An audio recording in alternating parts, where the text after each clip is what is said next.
So, John, we in our negotiations, we've talked about several things. We've talked about the crush report and using the crush report to determine price on a yearly basis at a minimum of 2,000. 2150 is what I came back at him with. I'm looking for 2150 a ton, and that'd be the number that we start from. But don't know that I'm going to get there. But that's kind of where we're at. He hadn't really heard of these contracts where the price fluctuates up and down based on the crush report 2 years previous average with caps of set plus or minus 7%.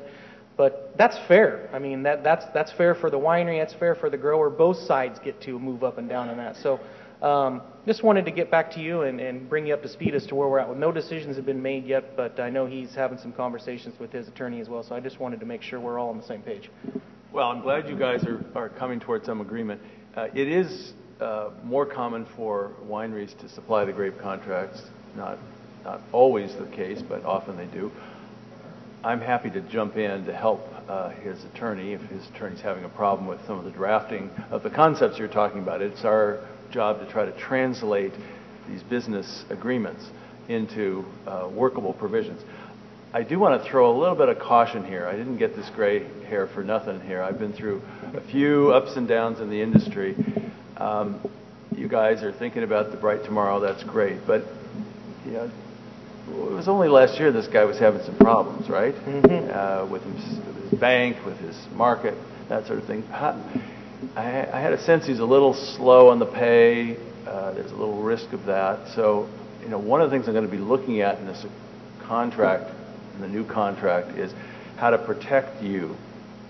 Economic penalties if there's a late payment.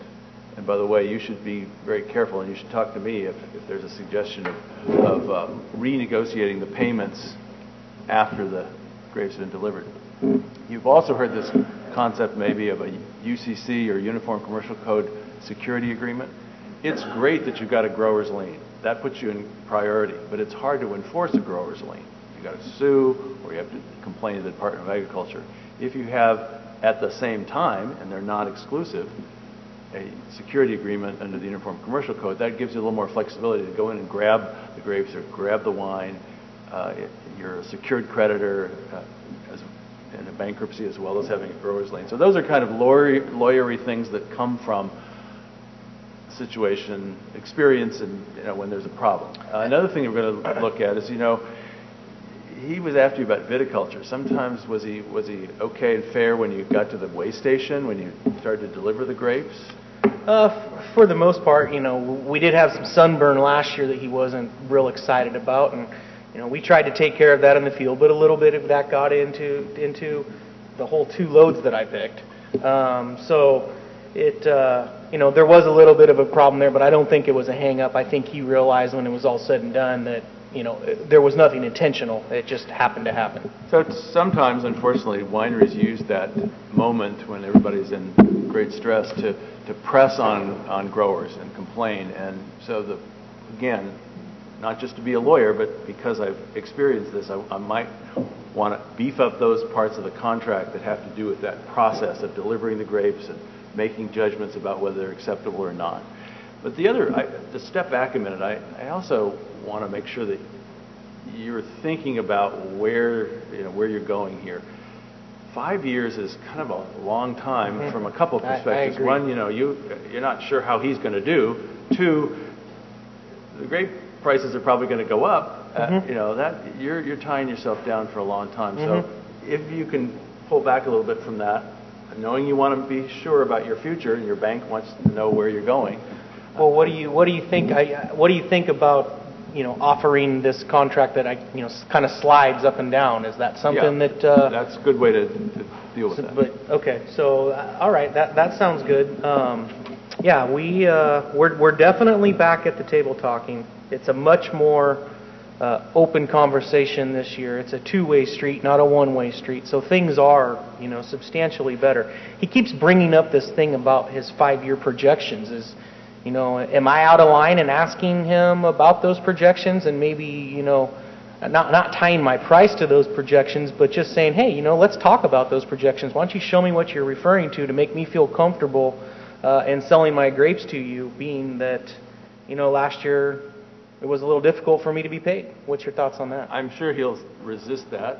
Nobody likes to make their economics, their financials available if they don't have to, but you and he are tied together in a very important way. He keeps telling me I'm family. I press on that. Yeah, I know, the family bit, that gets trotted out every time they're looking for grapes. But,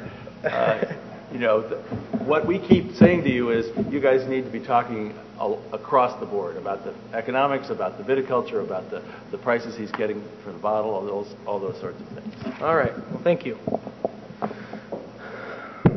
How's it going, Brian? It's going really good. I have a really good attorney that's given me a lot of good advice. Yeah, mine too. They get expensive after a while, don't they? Yeah. I had some things brought up to me by my attorney that I wanted to touch base with you, and I don't know if you've talked about these or not, but I have a there's a grower's lien always in place. Sometimes that's difficult to go after. Have you heard of these uniform commercial code? No, I'm not familiar with them, so I could talk to my attorney about it, but go ahead. Well, that's just something that you do file with the state. Gives you a little more. It gives me a little. Well, it helps me sleep at night. Let's just put it that way. I don't have to go through the process of hiring an attorney and suing you to get paid if something were to happen. But again, your bank may not be, real keen on this idea. I'm not sure. So that's something that you're going to have to talk about. Well, I mean, we've only had one bad year with you. Why would you want to do that? We've had 5 good years and 1 bad year, and you want to lien me or whatever you're talking about. Where's that coming from? I still have some concerns. Last year it was a long, drawn-out payment process. I've told you now my bank's unhappy with me. I didn't get my farming line completely paid down last year due to short crop and short on price from you. So I'm just looking for ways for protection. My bank is wanting me to make sure I'm protected. To kind of add to that, you keep talking about these 5-year projections. I'd be interested to maybe hear some more about those 5-year projections or kind of see. I'm not asking to tie my price to it or anything like that, but just looking for the comfort level if you want me to go into this long of a contract with you that, again, I can sleep at night. I have a family to take care of at home. I need to make sure that they're taken care of as well. So you're a major part of what I do, so I need to make sure I have protection. Yeah, well, as far as projections go, I would show you our sales projections and our marketing efforts to do that. But as far as opening our books, I'm not open to doing that. But if you want to come in with someone and you can meet with our CFO and our marketing guy, and we can sit down and show you how we came up with them, why we came up with them, and how we see you fitting into it.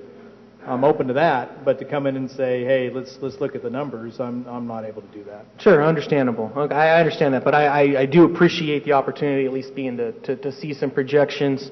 It'll help me feel comfortable, me going forward. So back to some pricing information. I think I responded to you. I'd like to go a 3-year deal with a 1-year evergreen. I'd like to see the price at $21.50 with the fluctuating up and down. Have you had some more time to absorb that and think about that? Yeah, I could. I've sat down with the CFO, and I could probably do the $21.50, but I'd want a 5% cap on instead of a 7% cap, and I would need this year to figure that out. So I would give you the $21.50 this year, but next year, and then it would be to my discretion whether it goes to the reserve program or it stays with Devil Food Cake. And then perhaps 2012 we could do something different. Okay, so that sounds good. In 2012, you have a time frame in mind that you would come to me with, the acreage that you would like to be set aside for the reserve program. The easiest way for me to maintain crop is at pruning time, and I'd actually like to take care of it then. So what are your thoughts? I'd like to see early January, something like that. January 15th, maybe at the latest, being notified of that. Is that something you think we can work with? Yeah, we could do that. We could, if you give me this year to work all the stuff out, and starting in 2012, we would meet sometime in January. January 15th is fine. We would designate the blocks as going to reserve. We would pay a different price for that.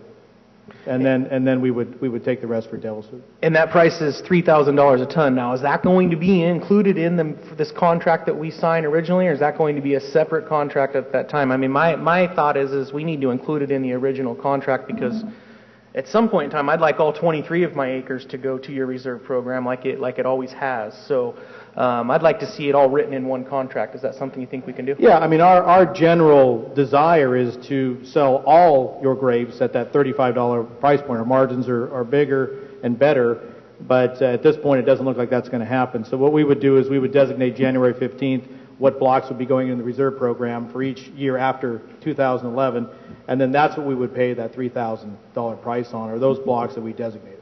Okay, so to summarize this whole thing, and I don't think you came back to me with extension. Did you say you wanted? You kept saying 5 years. I said 3. I don't remember what you said. Well, the only way that I can do this is if you give me 5 years. You know, I need the 5 years. So what I'll do is if you could give me the 5 years, I'll lower the evergreen to 1 year evergreen. So it shortens the life of the contract a little bit. But I really do, for this to work and to give you what I'm talking about, I really do need the 5 years. Okay, you need 5 years. That sounds good. I say 4 years with a 1 year evergreen. That gets you to the 5 years, and then we can get right back at the table again and negotiate it. And hopefully we can negotiate it before that evergreen. And you send me a late cancellation notice again. I for the sake of argument, I would do the 4 years with a 1 year evergreen. But I do need the flexibility of the $2,000 or the $2,150 this year, and also that at my discretion that a certain amount of those gallons are going to go to our reserve program. That sounds great. Okay, so to summarize what we've done here, we signed a 4-year deal. Hold on. I'm getting another phone call here. Okay. Yeah, this guy. Hey, how's it going? I don't know, man. You tell me. I was just thinking of you. Yeah. Still talking to the girl? Yeah. We've got it about wrapped up. Yeah, I was talking about this UCC lien thing. Yeah, he brought that up. Yeah. He brought it up once. He hasn't really brought it up again. What's up with that? Well, I was thinking about that a little more, and I actually think it might be a good idea for you to do that. Of course, I know it sounds like I'm agreeing with him again, but here's the deal. Your lender has a security interest already against your wine inventory, right? Mm-hmm. So if he takes a UCC lien, then that's going to be junior to the rights of your lender. Your lender might have a problem with that. You need to check, with your lender, but probably not since it's subordinate. But in any event, if you're going to do that, I would suggest in the negotiation, and maybe we can just wait and I can include it in the contract when I prepare it, that he waive his grower's lien. You shouldn't have both. It's one or the other. Okay. Assume, there's a little bit of an issue whether or not you can waive a grower's lien, but I think we should do that. We should put it in the contract. He shouldn't have both remedies. Okay, I probably won't. And I think your lender would like that, because the grower's lien primes the lien of the lender. Okay. Okay, and that's why I was calling you. Yeah, well, what I'll do is I'll maybe not bring it up just yet and wait till he sees it in the contract. Yeah, and I'll keep the language simple just to make sure that his lawyer can understand it. Yeah. Have you met his lawyer? Jeez.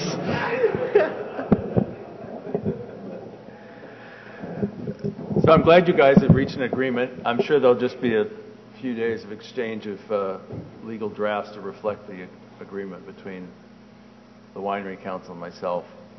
I'll try to inject some creativity there so that we protect you. Yep. But so I think that we can say we've got a successful negotiation that we've concluded here. Yep. And maybe Counselor down there could summarize the first half of our lessons learned that we've all learned from this experience.